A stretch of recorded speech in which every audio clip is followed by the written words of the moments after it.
Today, I talk about the best ways to merge content and commerce. This show is for everyone working at the coalface. Digital, business, marketing, social. This is At the Coalface with your host, Jason Greenwood.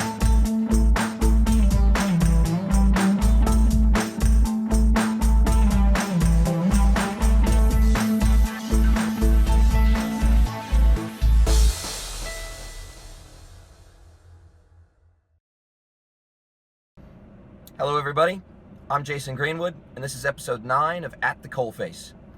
Pretty excited today. Episode 9 nearly made it to episode 10. You may be kind of surprised to find out that there's a lot of series on YouTube that never make it to episode 10. I guess it's a sense of intent versus execution, and so for me, making it to episode 10 will be a wee bit of a milestone. It means I've been committed enough to make 10 episodes of this series. Looking forward to making many more. Hope I make it to episode 100 and 200 and 300 and everything else. But that's predicated obviously on there being demand out there. That it's predicated on me bringing value to you as the audience. So hopefully we can strike a chord with what you want to see and what you want to hear, and hopefully continue to bring value to you, and hopefully you continue to learn some things based on what we talk about, and hopefully we get some really strong interaction going. So I will throw it out there.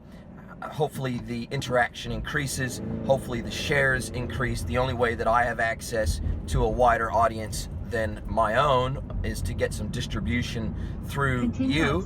So hopefully we'll get some, hopefully you will share, hopefully you will enjoy this enough to share it with people that you think will get value from it, and I can access your distribution network. So the cost of production and distribution has dropped to near zero for these types of productions versus television, radio, etc. But it is predicated on sharing. It is predicated on me having access to your network. So please do share it out there. Share it on Twitter, share it on Facebook, share it on YouTube, share it with all of your friends and all of your connections, because that's the way that I'll grow my audience, hopefully grow my impact, and hopefully be able to continue to expand, hopefully be able to expand what I'm able to do here in terms of being able to interview people, being able to do book reviews, being able to do all the things that I want to do. Railway road for 800 meters. So please definitely get out there, get active, and share. You'll hear a bit of Google Maps in the background because I'm using Google Nav to try to find a faster way to get to the office. So never mind that, just ignore that. I'll try to do the same. So today we're going to talk about merging content and commerce. So content is the gateway drug for other organizations, customers, businesses, whatever, to do business with you. So the reality is that you need to find effective ways to merge content and commerce. Content is the ability or the tool with which Google uses to be able to index your website, to be able to index your social, to be able to index everything. Content is king. And so you have to be producing valuable content, you have to be producing it regularly, and you have to be integrating it. If you've got a website, which obviously most of you probably do, or the companies that you work for do, or your customers do that you're working with as an agency, the reality is that you need to be producing content, you need to be producing valuable content, and you need to be producing it and integrating it regularly into your website. So we're going to talk about 3 basic types of content today. We're also going to be talking about some brands that do integration of content and commerce really, really well. Some of my experiences with doing it on behalf of brands or helping brands to do it better. So we're going to talk about 3 types. We're going to talk about on-platform content, off-platform content, and UGC, or user-generated content. So those are the 3 basic types of content. There's other types of content as well, but we're going to talk about those 3 primary forms of content and how they should work on your website, or how they can work, and how you can integrate them, how you can leverage them, how you can make them more effective on your website. But first, I want to talk about a couple of brands that are doing it very well. There's 3 brands, 3 international brands that leap to mind straight away that are pretty well known for their content and their commerce efforts. So the first one is Patagonia. So Patagonia is an outdoor clothing and equipment manufacturer and retailer. They have a very large website with a tremendous amount of products on it. And they do about a 50-50 split between content and commerce on their website. So for an e-tail website, that's a tremendous mix. So many of the brands out there, apart from putting their products on their website and maybe having a couple of info pages about their brand, they don't do any content outside of product content. So on their product pages, they might have some descriptions, they might even have a video, but that's about it. They might even have a couple of product attributes if they've even gone that far with their product data model. But oftentimes the mix of content and commerce on e-commerce websites, I'm speaking specifically of e-commerce websites now, they do a really poor job of merging those two. So oftentimes e-commerce websites will have maybe a separate blog, or they'll have a separate platform that they link out to from their primary navigation structure, and that's how they start to try to bring in a level of content to their website. Patagonia do that a little bit differently. So in their primary navigation, you've got two basic buttons. You've got the shopping ability, and then you've got the content access right from that main navigation. It's literally a 50-50 split, and it's so seamlessly merged into the website that it's very, very well done. And if you effectively go into the content tab, you start seeing all sorts of different pages, and it's almost a rabbit warren of content. There's that much of it there. So they've got content by activity, by sport. They've also got it by the initiatives and activities that they're doing. I saw recently that they were doing almost like a product repair roadshow, because they've got a lifetime warranty on their products, and they were taking this repair truck all around America to people who were having issues with their gear, and they were going and they were working on their gear, and they were effectively shooting video of that process and getting people to talk about their stories of using that gear and maybe even how they damaged it. So they turned what would I guess could be seen as a downside of their product, which is that maybe they had a couple of product failures, into an absolute tremendous upside, which is showing their service level, showing their care and concern for their customers, and showing their genuine interest into what their customers are getting up to with that gear. So there's a tremendous storytelling element to that process that they've videoed, and it's almost like a series that they're integrating into their website. They have a tremendous amount of video, all very highly produced. They're not just leveraging videos that exist out there in the marketplace. They're actually taking the time to produce and I guess they do a lot of post-production on their videos to make them really inspiring, with overlays of comments and quotes. And so it is, they've done a very, very good job. So I won't belabor the point, but go and visit the Patagonia website, go into their content areas, go into their product areas, see how they differ, see how they've done a really, really good job of integrating those two areas of the website together in a really seamless fashion. They've done a bloody good job. Now, if we want to talk about two other brands that have done a very good job of integrating content and commerce, Zappos shoes out of the United States has done a fantastic job of producing a huge amount of content, video content, which they host themselves using their own video platform and integrating that onto every single product page on the website. So effectively a product review, a mini product review, and a walk around and a discussion of a product on every single page, and that's video embed directly on the product page. I have yet to find a product page on the Zappos website that doesn't have both extensive photos and video of that product. So they've done a really good job of that. For 3 kilometers. So that's they've done a really good job of that. The other brand that has done a pretty good job of merging content and commerce, in fact, they've pretty much built their entire brand on the back of their YouTube channel, is Revzilla, R-E-V-Z-I-L-L-A. So Revzilla, and so they are a motorcycle products retailer out of the United States. They're a pure play e-tailer, and they've done a tremendous job of doing product reviews on YouTube. They really are they're number one for that. And basically, if you look for any of their products, the products that they carry online, you'll bump into their videos. You can't help but stumble over their videos because they're absolutely everywhere. And obviously, if you YouTube, do some searches on YouTube, you'll find their products absolutely everywhere. So they've done a really good job of that. In fact, just recently, it was announced last week that they're just about ready to be bought by one of the largest motorcycle products retailers in the United States. for about $500 million US. So to show you the power of merging content and commerce, that's the value of it. That's the value of content today. It's that important to being able to sell stuff online. And what they've done, what Revzilla have done is very similar to Zappos, but they've allowed YouTube to do the hosting. So they are a little bit of a slave and a hostage to YouTube. If YouTube took their channel down, they'd be in serious trouble. But they incorporate those YouTube videos, and they've got varying different lengths and depths to their videos. They'll put those on their product pages as embedded videos alongside their images of products, similar to Zappos, and it works very, very well. I mean, when you go and look at a product page, you'll be able to see that in-depth video in their own internal studio. So they've got their own internal studio. It looks like maybe the sales area of one of their shop, and it's got the lights dimmed and it's got the spotlights going. So the production value is very high, and their hosts are very animated, and they're clearly very passionate about motorcycling. They're very into their products. So when you combine all of this together, when you combine a high production value with a high passion and a genuine love for the product, it shows, and it goes to show that people embrace that, they like that, and it will help to sell more product. So that's they've done a really, really good job of that. So that's 3 brands that are doing the merging of content and commerce in slightly different ways, but they're all doing it very effectively. They're all highly successful online brands, and they're just doing a tremendous job of it.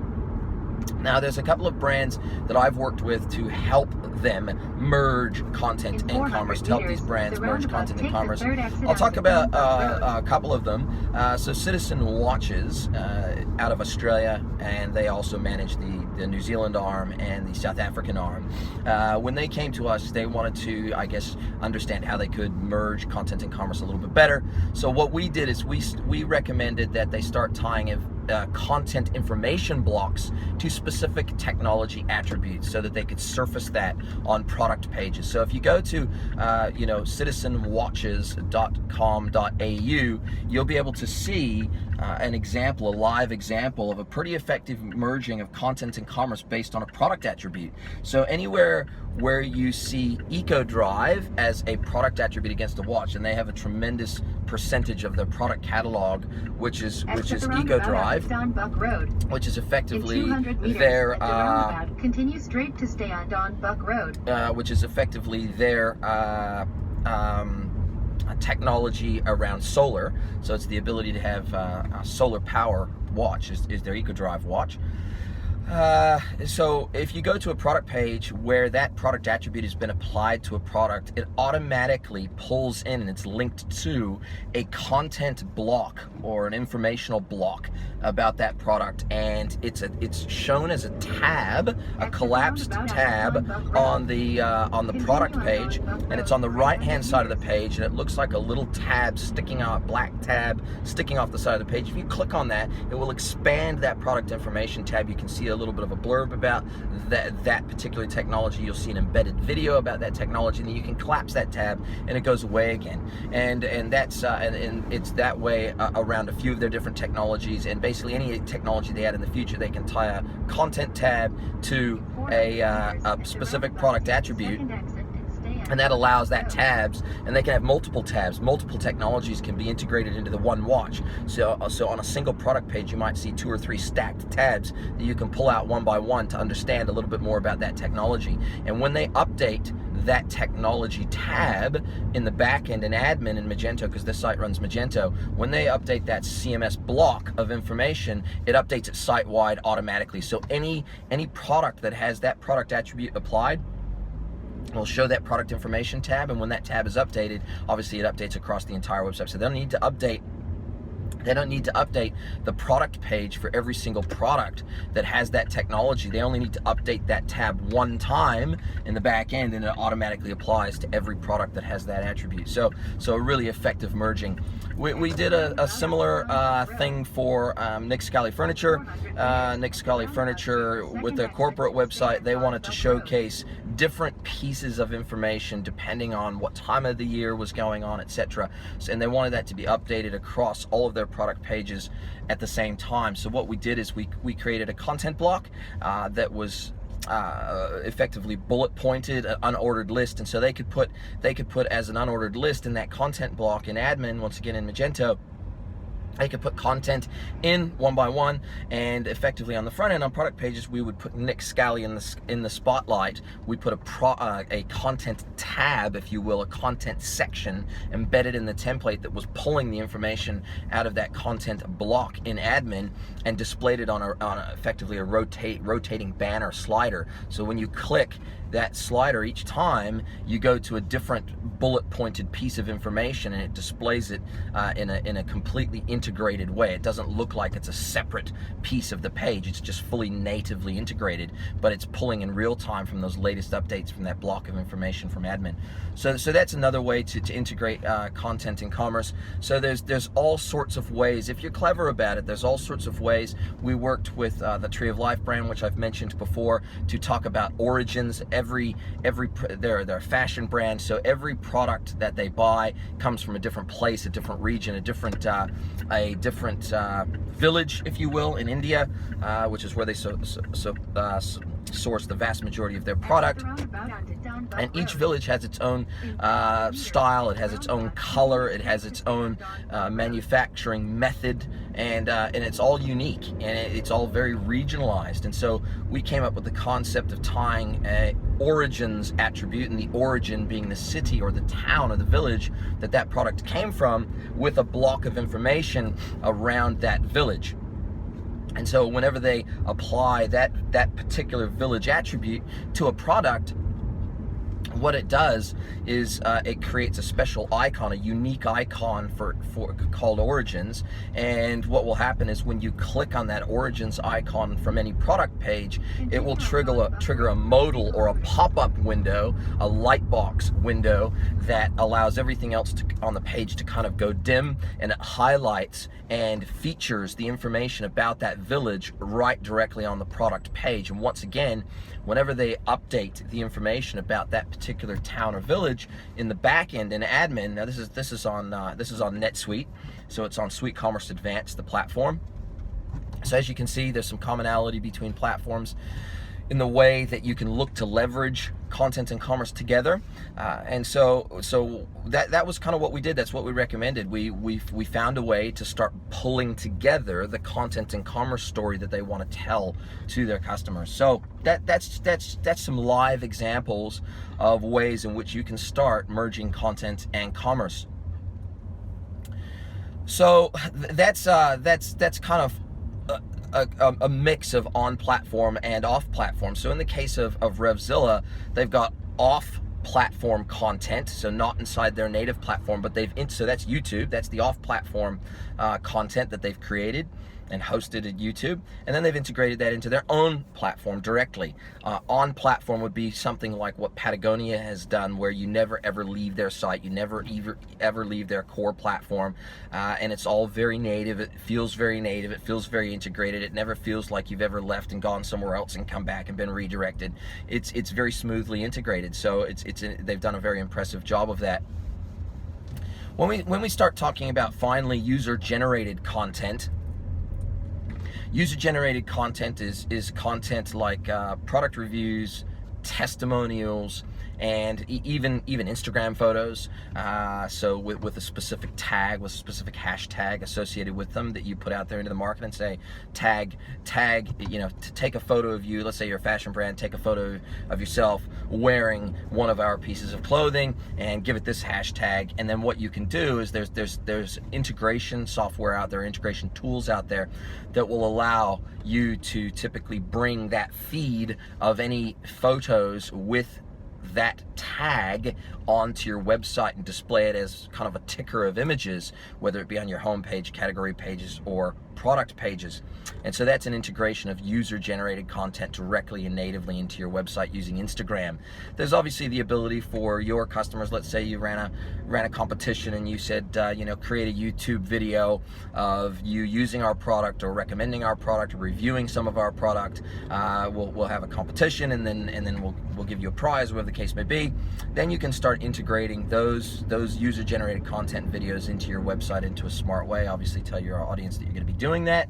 If they choose to make a video, that you are going to leverage it in that way right up front. be very honest with them. And then, testimonials and product reviews are another way of kind of integrating content and commerce. The product reviews are pretty native to almost every e-commerce platform out there. Testimonials, not so much. And what is the difference between a testimonial and a product review? Well, it's reasonably self-explanatory, but a product review is all about product. A testimonial is pretty much any non-product feedback. So a testimonial might be, hey, look, I ordered it at 5 p.m. One day and I got my product on my doorstep 8 a.m. the next day. These guys are great. Or I rang up the customer service center and I had a question, or I had 5 questions and they answered every single one of them. They made it really, really easy. Or I jumped on the website, I had a question, I pulled up live chat, they answered immediately. They helped me select the right product for my need. I had a great time. Thanks very much. You guys did a great job. So any non-product feedback about your brand, about your service, about how you do things, about events that you've run or sponsored, things like that. So that's testimonials, and you can embed those in various different places on your website. Product feedback in the form of product reviews typically goes on the product page. So really that's the 3 different types of content. We've covered those off, and so tell me. What I'd like to hear back from you guys as an audience is, what is your experience integrating content and commerce, either in your own business or working with an agency helping brands to do the same, or good examples that you've seen as you've traversed the internet. If you buy online, if you shop online as much as I do, I mean, I do a tremendous amount of shopping online. It's ridiculous actually how much shopping I do online. I'd prefer to do 100% of it online if it was easy to do so, and it's just not yet. But tell me some experiences you've had of some websites that do a good job of merging the content and commerce thing. And I look forward to hearing your feedback, look forward to hearing your questions. If you've got any questions for me about perhaps how you can better merge content and commerce for your brand, please let me know. I'll do my best to give you some tips and hints and advice. And yeah, we'll have a good discussion about it. Thanks very much.